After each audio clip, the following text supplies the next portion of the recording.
Maya, she is a freelance service and UX designer, user researcher, and workshop facilitator.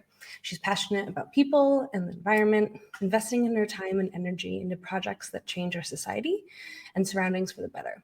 To balance work life and passion, she also teaches yoga and is in bodywork training. So maybe she'll tell us a little bit more about that if you're not exactly sure what bodywork training is as well. But yeah, I'd love to give a round of applause, all those emojis, and welcome. There we go. That's the right one. Right, here I am. Nice. Hi, everyone. I'm not quite as comfortable in my position here as Hannah is. I'm a bit overwhelmed with all the lights and screens and around. But yes, hi, welcome. I'm Maya. Not used to all the amount of technology that we have right now, but we'll kind of ease into that. So yeah, I told them a little bit about you, but actually, do you mind just before we jump off and I ask you your first question, can you just tell us a little bit more about your path to being a designer in general? Yeah, obviously. I did study design, so I went a somewhat traditional path in that way. I finished school, I decided to studied in Scotland, Glasgow School of Art, loved it, would recommend it. And then ended up traveling the world a little bit. I never thought I was really ready to work properly, so I got placements. I worked in India, I worked in Australia. At some point I thought, what you do as a designer is get a serious job. So I got a serious job, ended up in Berlin as a service designer, worked there for 2 years, and then decided that that's not quite what makes me happy. Took a break for 10 months and then decided to go freelance. I think that's sort of the short version of how I ended up where I am today. Yeah.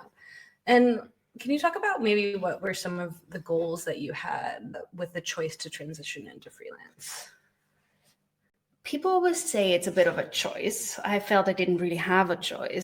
I really enjoyed my work. Wasn't sure about that at that point, but I always felt very suffocated. It never felt right to work. And at the beginning, I thought, it is because I've not had a serious job before. I've never been long-term employed, or I just came from traveling, so it's difficult to settle in. And then after 2 years, it's like I'm still not settling in. And I remember sitting there in summer, sunshine outside, me in front of my little computer, being like, yeah, I feel like a flower shriveling in the shade. Okay. And so it actually really made me question whether the profession is the right profession, which is also why I took about 10 months off, traveled, did winter season, did yoga teacher training, worked for festivals, to then decide it's like, no, actually, I like my profession. I just don't like the context of being employed. Then ended up going freelance. So people say it was a ballsy choice to do back then, but I felt I didn't really have an option. It was either finding something completely new, but being employed somewhere else wouldn't have the same option. So I ended up being like, yeah, okay, let's go for this and go freelance. Yeah. And how was like that? As you said, it kind of wasn't a choice. It felt like almost the only option in a way that you had, but there are some things that you have to kind of consider when, like, if I can take this on, and kind of what you're letting go of versus what you're getting towards that. And maybe you didn't know this so much, maybe it's easier to say in hindsight, but can you talk a little bit about outside of just the environment and what that kind of felt like of how you were balancing those choices? Well, I did some reflection in those 10 months of not working. And I realized that one of the biggest parameters that makes me happy and is important for me in my life is to have freedom, to have the freedom to decide over my own time, to decide when I want to work, how much I want to work, when I want to travel, and not having to ask. So I really realized that this freedom of being able to decide my own life or design my own life was, I think, the strongest point behind it, which is also references that unhappiness of being employed. And then secondarily, I did want to work on projects that I cared about. And I felt by being employed, the agency acquired projects and I'm being put on them. So I have very little say of what I want to work on. And I wanted to work on projects that I'm passionate about. And then there was a sort of third parameter to it of me feeling that I really wanted to be myself, and I felt in a work context where I'm the face of some other company, I always have to fit into that company to a certain extent. So those were sort of the parameters of what I wanted for myself, is to be my full self. Yeah. And I mean, I have a very hippie side. I like permaculture farms. I like living in camper vans. And I felt in my employment context that I couldn't be my complete self. And so that drive for what wasn't met in employment in very different levels was the drive. Was like, okay, through freelance, I'm making it sound very nice. You have a lot of paperwork to do. You have a lot of responsibilities. There's also downsides that you need to choose. You don't have the financial security of having your money come in every month.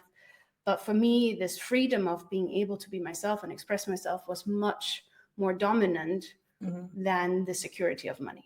Yeah. But I think that's me as a character. If you're considering being freelance or going freelance, you need to figure out what's the financial security that you need to move forward. And there's also ways around. We can talk about that later.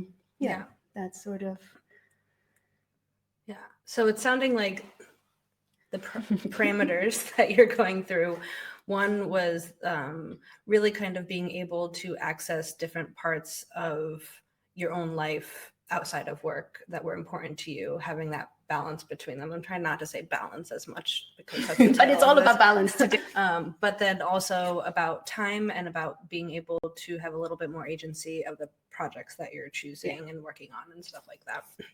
Now, can we kind of transition into a little bit now, like thinking about when you were working and in the beginning of that working, because it doesn't always go that smoothly about getting these perfect jobs with the perfect kind of companies that we want to work. So can you talk a little bit about what that kind of getting some of those first clients and what that looked like, and maybe some of the choices that you were thinking about like who you'd work with and stuff? So as a fun fact, my first freelance job was actually packing up Christmas deliveries because I was out of money. So quick story, I went freelance at about 600 euros on my account because it was like I spent all my money the 10 months of not working, and which is not necessarily what I would recommend doing, but it works out if you really wanted to. What I had spent the couple of months beforehand was really figure out what is it that I want? What is it that I want from my work? How does my work fit into my life? And what do I want to work on? So at the beginning of being a designer, I was like, yeah, I need to do UI as well. And I need to ideally have some ideas of what I can program and how things work. And then I sat down and I was like, what part of the project is it actually that I enjoy doing? And that's actually where I'm going to reference my first book. I got a little sort of method from the book Design Your Life, or Designing Your Life by Bernard and Evans.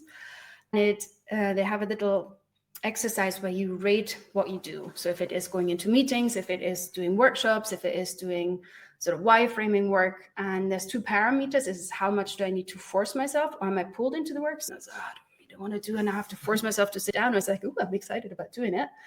And the second part of it is, does it drain me of energy, or does it give me energy coming out of it? Or do I even get into a flow state where I completely forget the time? So I ended up analyzing what kind of work, which aspects of work I enjoyed. And for me, it's really doing research, doing concepts, turning that into products and services. And then the UI part is a very important part, but it's not the one that comes very smooth and naturally to me. It's not the one where I thrive in. So I really spent a lot of time on what do I want to offer, because I didn't end up wanting to attract all the UI work that I don't enjoy. And I think that's something I really did at the beginning of the time. And with that mission of what do I stand for? Who am I as a designer? I want to work on projects that I care about. I have my values, my principles, plus this is the skills I work. So it's not just what do I want, but also what can I give? So I know what I'm good at. I looked at my previous projects. Second book that I'm referencing is from The Perfect Interview, where you look at your work that you've previously done. You look at what kind of work have you done? What did it change in the company? And with that sort of mindset, it's like, this is what I bring and this is what I want to achieve, starting with a very clear view into going freelance. I didn't have clients. I was connected through my previous work in the design industry, but I didn't have any clients to start with immediately. So it was a bit of I just jumped in. And but I had a clear mission, and that's sort of my guideline that I would say is like, have an idea of what you want, have an idea of where you want to go and what you want to do, so you don't attract the work that you don't care about. Also be a bit flexible. I mean, I needed money at the beginning. I knew of somebody who needed help. Officially, I did a lot of website work for him, and practically I helped pack up the deliveries for Christmas. And that was my first 600 euros I earned. And I at least knew that I could pay the rent for the next month, because I only started with 600 euros. So I knew I could live 1 month. And in that 1 month, I need to figure something out to do the next month with. And I think there's smoother ways of transitioning into that. I would probably recommend trying to have a bit more money behind you, just to have less pressure of having things work out. But if you're really driven and passionate about it, then it also works out if you have a bit of flexibility, have an idea where you want to go, but then dance with what comes your way.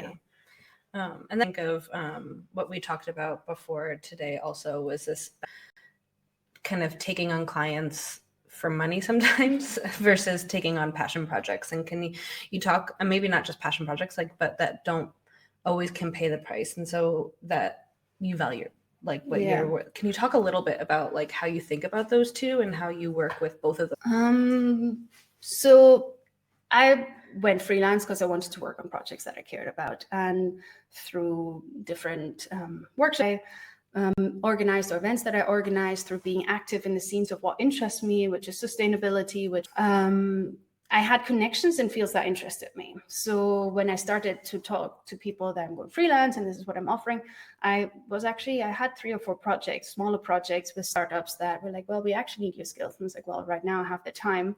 And I made enough money to get around. I mean, I had a project where I made 450 euros a month, which now is I sort of smirk about, but that's what I did in a month. But I had the time, I had the capacity, I cared about the project.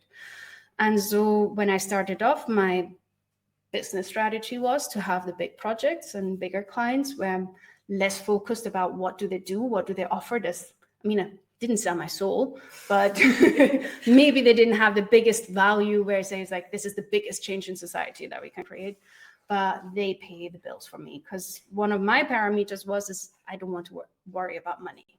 Right? I'm very good at not living very expensive lives, but I also don't want to have to turn every penny around and can I afford this, can I not? So one of my feelings that I had was I need enough money so I don't have to worry about it. And so my strategy at the beginning was to have bigger clients for 2 or 3 bigger projects in the year that really gave me a lot of money, and then I could sort of live off that for the next 3 months, and in those 3 months do the work that I really cared about. I also had phases where I did a lot of project for a lot of money. Then I had phases where I just did projects that I cared about. So it goes through this. I think if I look back at my freelance life, there's been this first initial setup where you're figuring yourself out. You're figuring out how do you keep clients, how do you make them come back? Then at some point you realize, oh, it's actually running. And then it's the time to reassess what do I need? What do I want? So now the nice thing is it's a bit more aligned. I'm actually making money with projects that I care about. I was going to say, what is it like? In the chat, I saw that Josh asked, how long I've been dancing. But also maybe you could talk about, how long it took you to get to the kind of where you are now and that as well. I went freelance 5 years ago. And then I think it took about 2 years I remember after 2 years, more or less exactly, I was like, this is working out. I'm making more money. I've got money in my bank account and it's multiplying. I'm doing what I'm enjoying. And that was the sort of that point where it's like, okay, now I've achieved what I was planning to. And it actually shook me a little bit. It was like, yeah, it's working. What do I do with that now? God, this freedom. I've got the money. I can do what I want, what in my life. So I had a short period of time where I was like, what? And so it took about 2 years to get it running to the extent that I wanted to, where it felt that now that it's running, how do I want to change things? How do I want to focus more on my parameters, get bigger projects in with the value?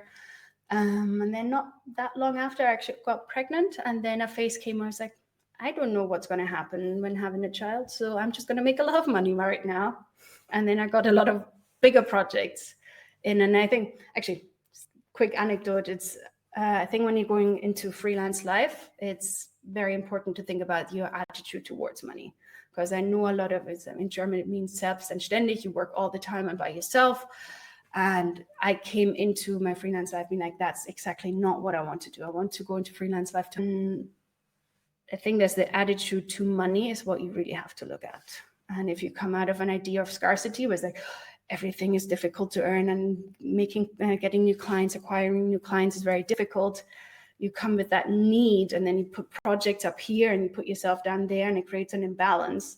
So what I would recommend before going freelance is to really think about what's my attitude to money. And I always trusted through looking at past experience that the money that I need comes at the right time. I left my job. I wanted to do yoga teacher training, didn't have enough money put aside, ended up working in winter season. Suddenly I had the money I needed. I went on a big bike trip and said, before I go on the bike trip, I want to have this amount of money on my account so I feel comfortable not working for the next couple of weeks and months. And just before I left, I had a big project and I knew that money would be coming in. So my experience had been that every time I needed the money actually came. I trusted that when I was pregnant, I wanted to make a lot of money. And then the big projects came that paid me a lot of money. So it's this, I always trusted that the money that I need will come. So I don't go into the work being like, oh, I need to find the next client. I'm stressed. I'm just sort of, in a weird way, trust that what I need will come my way. And that's sort of my yogic side coming into this. You invite what you... Yeah, I wish we could all kind of live in that a little bit more often. When our bills are coming in, it's sometimes harder to feel in it. I think what I'm hearing, though, is you're trusting your own judgment and you're trusting your own expectations, willingly, spending a lot of money on things when it doesn't need to, when you understand that this is a time to kind of wait or to invest in yourself in different ways as well. Yeah, it comes, and last year I had a bit of a slower year, but actually I'm not always as zen as I try to present myself right now. Beginning of last year, I was really struggling with getting a good work-life balance with having a child, being a mom, working, making that money, trying to have time for myself. And after sort of May last year, I felt quite burned out. And then I decided, like, what I need for my mental well-being is to not work for a few months. And it was actually, I decided to not work, but it was also when work didn't come in. And then someone was like, I should, but I really don't feel like it. And by the point I was like, okay, I'm actually really ready. I've got the energy. That's when the work came rolling back in. So it is, I mean, I make it sound all spiritual, but it is, I also felt that work resonates with what I can do. And I realized last year, I mean, we're planning to talk about it later on, about how do I balance it and how do I balance being a mom or a parent, and it is challenging. And now I lost my thread. Bloody, bloody, blah, mom. What you're valuing. So I think I have an assumption maybe you were going into like what was important was the time. Your time was more important than... My time being was more important. But I also realized that if I do projects purely for money isn't my drive. Money might be a drive for other people. Money isn't what drives me. Obviously, I want to have enough money to not worry about it, but it's not that a lot of money drives me. And I realized if I do projects purely for money, it drains me of a lot of energy, which I don't have anymore. My everyday life takes more energy. So last year I was like, I cannot do these projects that I purely do for the money and think they're a bit badly set up and they're sort of a waste of money. And so last year I was like, I want to work on projects that I care about. And it's quite nice to rolling in when new clients approach me, some reoccurring clients, some new clients approach me to do work on projects that I all actually find really, really interesting. Mm-hmm. And so it's what you invite will come your way finally. I'm so yogic and spiritual, but I'm not always. I see Dennis is kind of talking a little bit in the chat about like the market is hard right now. And I think a lot of times where people struggle with this freelance is also this idea of how do you get clients? And we know that there's not like one golden ticket or, one answer for this, but can you talk about how has worked for you and what ways you've thought about trying to access clients and maybe keeping clients as well? I think that's my first point that you mentioned. Second is if you have clients, make them reoccurring clients, which is, I think that's the attitude of how you work with people. It's not just that they're a work provider and your service provider filling that work. It's trying to build a connection. So all of my clients with some I would go for a beer night, with others I wouldn't. But with all of them, I have somewhat of a personal connection. And that's, I think, one of the things I set clear for myself when I was setting myself up as a freelancer, was like the people I work with are first and foremost people, and secondarily the role that they fulfill, as in they give me work or they are that and that person in the company. And to see, like, to create that space, if you say, I have a really shit day, was like, okay, how can we work around that? How can we give you the space of what you need right now? Or if like my dogs just, whatever happened to them, to be like, you don't always have to function in the roles purely as the roles, I think. And why I sort of have personal connections to a certain extent. Some clients like it a bit more professional, some like it a bit more personal. But because of that, I've never had issues with people not paying bills. And people somewhat enjoyed working with me. I'm just saying that, clients can tell me otherwise. But Yeah. to make them reoccurring clients. So obviously your work has to have the quality of what you promise. It's a lot about expectation management, finishing the relationship. Yeah. That's sort of, rather than having to acquire new clients all the time, make the clients that you've worked with come back for more. Yeah. And secondarily, there's a lot of, I don't have a very clear strategy.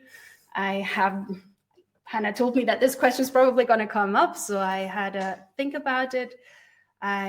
What I do is I'm quite active, or fairly active, in the design scene in Berlin. I coach different workshops. I coach the champs from Chamberlain. You can talk about that in a sec.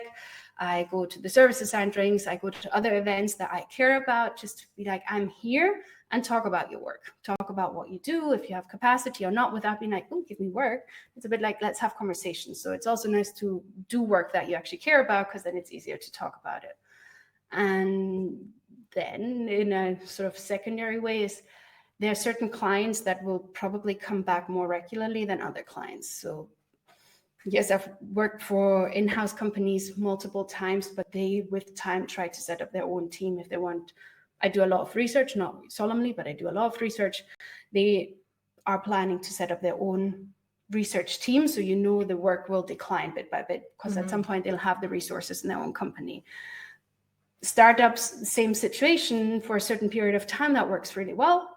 And then at some point, if they succeed, which ideally is the plan, they'll probably start building their own resources to a certain extent as well. So it's a bit, I work a lot with agencies, which is quite nice for me as a freelancer, because I don't actually have to do the acquisition. Sometimes just resources, so they just need more people doing the work. Sometimes they need the skills specifically because they don't have them. And so they do the work of getting new projects, and I get on board to actually do the work. Which has been, and having a network of freelancers. So I have a lot of sort of freelance friends, and when I have projects that are bigger than what I can take by myself, I get them on board, and they do vice versa, which is sort of how I built up a network of work that comes back again and again. It's not a very clear strategy. I think what's maybe nice to hear is that I'm pretty crap at having an online presence. I have people come in from LinkedIn, but I'm not a super active member there or post something all the time. So I'm really not that person who's like, my website's mediocre, it does the job, but it's also not outstanding. It's not really a tool I use to get people on board. So it does work without being amazing in digital marketing, if that calms people down.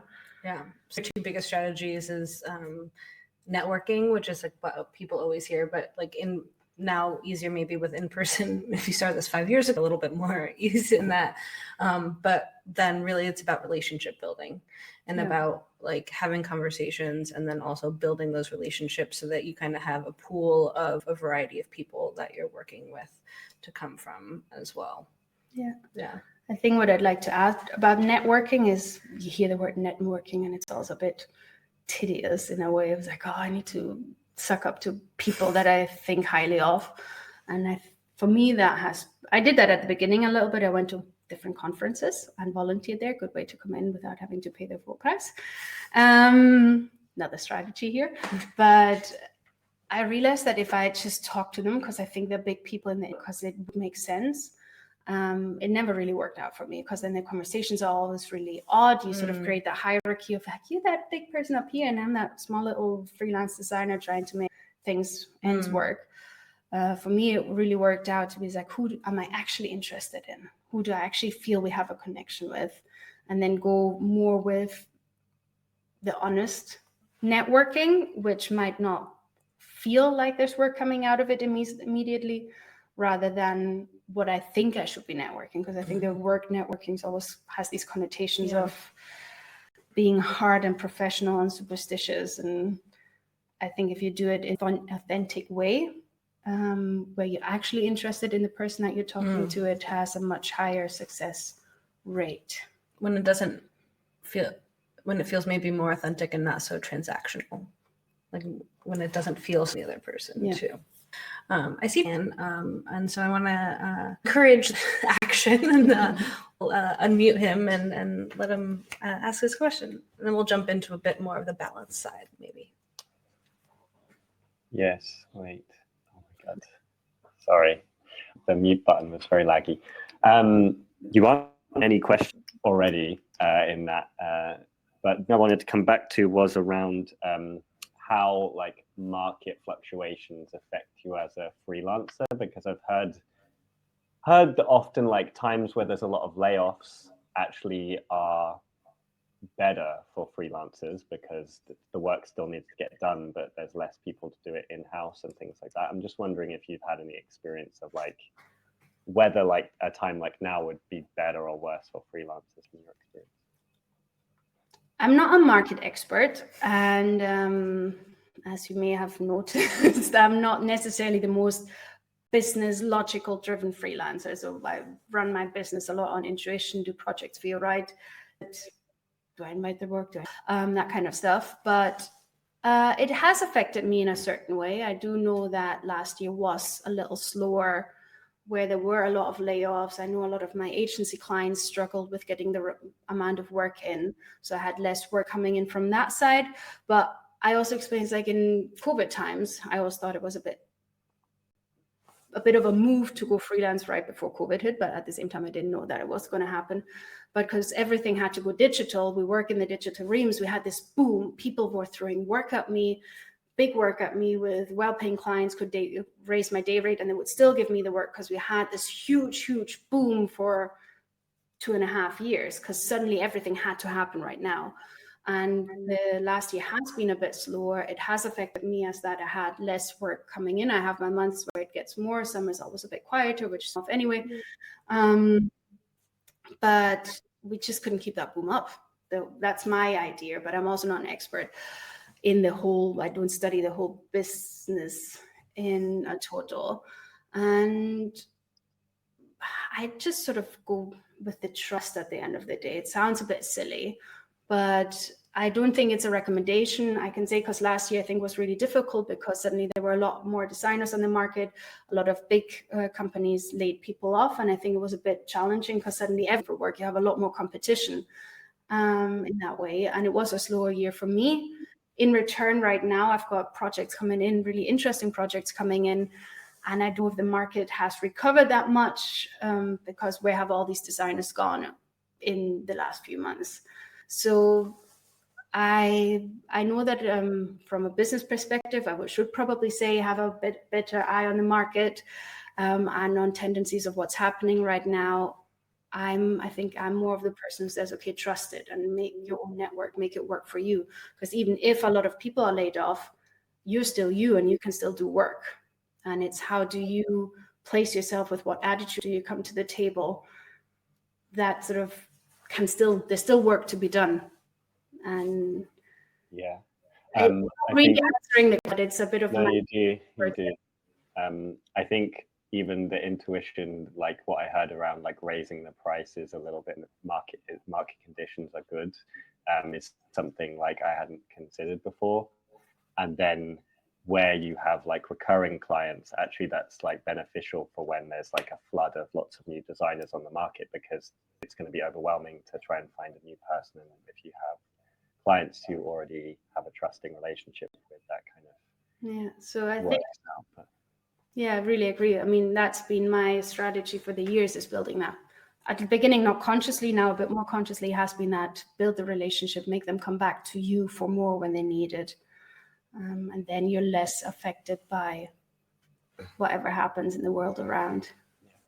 And it's probably quite nice to just be able to take a break, like make a lot of money when the things are going well, and then just like when I'm working with you, just like take a holiday, which is nice. Yeah, I mean, that's how in pregnancy I did a lot of money, and now my son's going up to 2 now. So, and it was really nice to not have to work that much. I correlated with the industry struggling a little bit, but I could be like, now's the time to invest time into my family, into my child, into spending time with them. And it's quite nice to have been like build up that money when it was going well, and then enjoy the money when you can and have the time for it. On stage with us.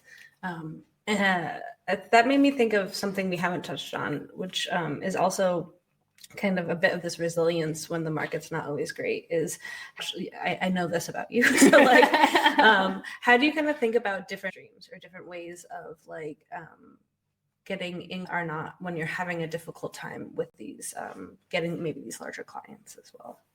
And I think this has to do with like where your balance actually really comes that's in. where she said we were going to talk about today. I mean, I have multiple revenue streams. I am a yoga teacher as well. I am a bodyworker in training, but I'm already giving sessions. And for me, it was really relaxing in the last year because the design work went down, which gave me more freedom to play with my other professions, and not the same in the financial return. But they give me a lot of energy. So they target different aspects of me, which is why I love having it. I love the design work for my conceptual work, for the creating work.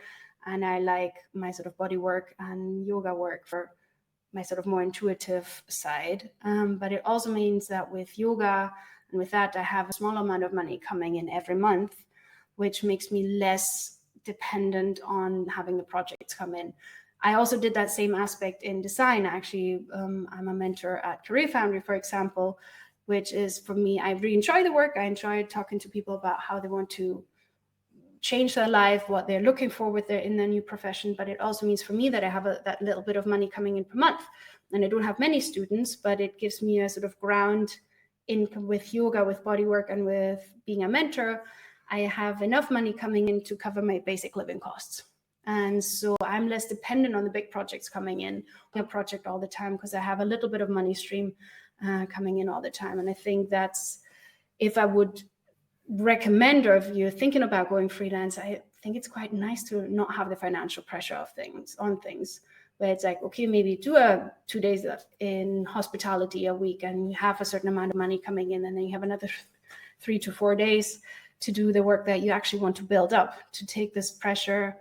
And I believe we all have different sides. We all just don't have one profession. If we have the more professional side, and then we have the more human interaction, for example. I mean, I worked in surf camps, I worked in hospitality to work winter seasons. I love that kind of work. It's not what would fulfill me the whole time, but I think none of the work would fulfill me the whole time. And then playing with the different options that you have, rather than thinking all my money with that, gives you sort of having your eggs in multiple baskets, rather than all putting them into one. Made it really relaxed for me also in the last year to be like, okay, well, that just means I have more space for my other work, which means in that time I don't have quite as much money coming in, but I'm still having a cash flow coming. It's like you almost like, your rent's going to be paid. Yeah. So kind of, if we can cover our basic needs, then everything's fine. And then we make money in between and we'll spend it somewhere else, because we always have this sort of basic income coming in. And I'm not a person who can spend 8 hours a day in front of the computer. I love moving my body. It makes me feel good. I love interacting with people on a more informal level rather than in the sort of professional design scene. So what are the different needs? You have social needs, you have physical needs, you have financial needs, and how do you balance that out? And I think having multiple streams and multiple professions really, really works for me, because it has balance all of that out. Yeah. And my brain just went blank real fast. I was going to say, like, maybe thinking about fills your bucket, like not all of them can be turned into maybe financially, like no one's going to pay you to hike in the woods, but maybe there's something outside of nature. Maybe the thing that fills your bucket, you've also found a way to bring that into a revenue stream. I hate saying that about like our own personal work, but like a way to kind of make some money from it as well, to balance that. We have a question also from Dennis I want to take, which kind of talks to this idea of like wearing multiple hats, and that even that question in the beginning of what do we call ourselves. He asks, do you always call yourself a service designer or even hats depending on a client? Like, how do you? I do wear different hats. So I think somewhere I have human-centered design, somewhere I have UX designer. I sort of see what the project needs. And I think that's also like working on the relationship with, sort of quick loop around, on the relationship with my clients. It's not that I want to sell them something for the sake of selling them. What the initial conversations is quite often is like, what's your situation and what can I offer? So, and that's also with smaller clients that can't pay as much. I was like, these are the things where you really need me. This is what you can do. And this is how we work together. So it's rather than saying you give me the work and I do it. It's like, how do we create a partnership here? And with that, see what are their needs. Do they need people? Do they need projects, workshops that they need facilitated and get their group together better working on something? Or do they need to do the research to validate what they've been working on? And according to that, I adjust my hats a little bit. I think they're not hats that clash with each other or contradict each other, but I do, it's like, oh yeah, I'm a user researcher and designer, or I'm a designer and I also do user research and I do strategy. But so it's a little bit, it's like what is needed, what can I offer? And with that initial conversation is where you at, what can I not, where would I recommend you doing something else? Creates that sort of honest relationship with the clients, but it also means I can be a bit more flexible rather than saying this is what I am and this is all I do, is keep that flexibility in the we do. Yeah. Yeah, I like that how you described it too, where to provide that like really crucial thing that the client needs, and then that can balance out working with people who maybe don't, that you want to work with, who maybe budget when we're kind of working in these socially good environments, but then also understanding that it's important to clarify what it is that your skills are and how that can be impactful for them as well. We have a couple more minutes here before we jump. We will offer rooms if you guys want to have some conversations together, not just between the two of us. Not everyone can always. Well, what I was going to ask is like, what advice would you give people who are trying to find a bit more balance in their work, even if they don't even if they're in a very different scenario than you and in a different kind of working environment? What might you like tell someone or suggest about trying to find a bit more of that balance in their life? I think there's two big points, or three with sub points. I think one of it is exploring your money mindset, which is partially like, what is my attitude towards it? Do I also feel that work is hard and earning money is hard? Or do I say it's like, okay, it's what I get back for the work and the time that I invest. So what's my attitude to that? And then also see like, what do I really need? We always think we need to earn more money so we can afford more, where I remember years before I went freelance, I talked to somebody else who had just gone freelance or had been out for a few years. And he said, it's like, we always learn that we have to earn more money, but maybe it's just about living on less and sort of really questioning what is it that I need? When I went freelance, I had fixed costs of 450 euros with health insurance and rent. So I knew like, okay, I would make about 550 euros a month so I can eat and pay my rent. And so I think it's like, what do you really need? What is your lifestyle and what is really relevant for it? And right now I live in a 2.5 room apartment with my partner and my child, but moving into anything bigger would mean I'm paid double the amount of rent, which means I need to work again. And is it worth the time is that extra room worth the time that I have to work and not be able to spend? So it's like, it's really a math in different ways, analyzing what is it that you really need and what is my attitude towards it and how much safety do I need? Because freelance is not necessarily about safety. There's certain strategies you can do with getting mentorships, with getting projects that run for a longer period of time. But at the end of the day, it's like, well, how much security do I need in that sense? And the second part is trust. Trust in what you bring to the table, trust in that it's going to work out, and know what you're doing it for. So for me, it was really about creating that work-life balance, that I don't have to sign off 8.5 hours a day, 5 days a week to make my costs meet and live my life. I wanted my work to support my life rather than it defining my life. So it's like, I wanted work that supports me in my process, in my life. And it might be something completely different. You might want to work on really valuable projects that change the world. You might want to create a better financial baseline for you and your family, whoever is involved. It's like, what is it that you're doing it for? So really having the big mission and then trust that it's going to work out. I think it's going to work out. You're going to find solutions. And there's a little exercise that I often did when I was scared about situations, like what would happen? How would I deal with a situation when everything goes wrong? Okay, for the next year, I just don't get any project coming in. what would happen? How would I deal with that? How would I deal with it financially? What would that mean for, in my case now, my family, my partner? Where would I get support from? What's my network that supports me around that? And sometimes painting out the worst scenario and figuring out how you would deal with that and what your way would be is like, okay, even if shit hits the fan, I'm going to make it work somehow. And so it's like, it's just a bit of a mind play that I use sometimes, but it made me a bit more relaxed. It's like, okay, situation, I'm going to figure it out. You know what would happen. Yeah. And that to be a bit like, okay, let's try this out. Yeah. And so it's a trust in yourself, know what you bring to the table. Last one. Sorry, forgot one. Know what fills you up, what fills your buckets. Because at the end of the day, you can only do good work if you're feeling good in yourself. If you're drained, if you haven't moved, if you haven't eaten properly, if you don't have a social life, whatever it is that fills you up, and you're coming out of a drained position, it's like, do I come out of a drained position toward the financial aspect, but do I come out of a drained position from an energy aspect? You always have this like, heaviness because you don't have the energy to do the work. And know what makes you feel good. For a long time, if I feel shit, I'm going to go to a yoga class. That's what makes me feel good. Started meditating at a certain amount of time, started swimming. So it changes from time to time what I do, but have those things that you know what you can go back to, because sometimes it's going to be hard. I also freaked out in pregnancy. I was like, how is life going to work? I decided to never want to stress about finances. And then in pregnancy, I was like, I don't know what's going to happen, what's financially going to be. And knowing what makes you calm down and gets you back to yourself and fills your bucket is know that beforehand, know yourself, so you know these strategies that you can fall back to. And I think, because at the end of the day, you need to feel to do good work, and good work will attract more work. Yeah. Well, thank you so much. Thanks for having me. For telling us. If you guys have questions, you can connect with Maya on LinkedIn. And she is always open for conversation. So always open for conversation. But yeah, coffees, virtual ones too. So if you're not in Berlin, that's as well.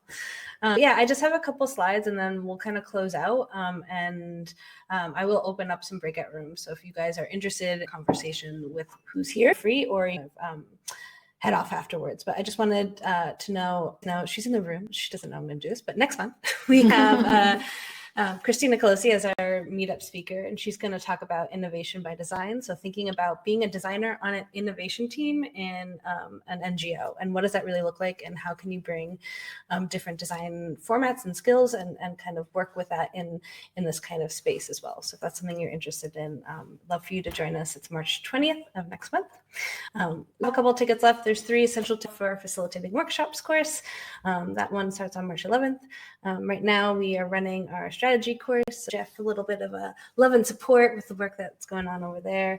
And if you want to get more with the Guild of Working Designers beyond just our meetups, we have a Slack group, which we'll be doing more with. You can apply at the Guild of Working Designers, or use this code up above there. But other than that, really, thanks for joining us today. As I said, we'll open up those breakout rooms, but if not, if you don't want to, if you got tired, coffee break, whatever's going, we'll see you next month. Thank you so much.